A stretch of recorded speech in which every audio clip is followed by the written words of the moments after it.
काम करताना देखील देवाची भक्ती होऊ शकते का? अनेकांना वाटतं भक्ती म्हणजे फक्त मंदिर, पूजा किंवा भजन. पण तुकाराम महाराजांच्या शिकवणीत आपलं रोजचं कर्तव्य प्रामाणिकपणे करणं हे सुद्धा भक्तीचा एक भाग आहे. शेतकरी शेती करत असेल, व्यापारी व्यापार करत असेल किंवा विद्यार्थी अभ्यास करत असेल किंवा आई घर सांभाळत असेल, आपलं काम प्रामाणिकपणे करणं आणि निस्वार्थ भावनेने करणं हाच कर्मयोग आहे. तुकाराम महाराज म्हणतात, कर्मफळे म्हणून या इच्छू नये काम, तुका म्हणे वर्म दाऊ लोका.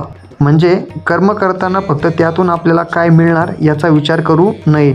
आज आपण एखादं काम करतो आणि लगेच विचार करतो यातून मला काय मिळणार.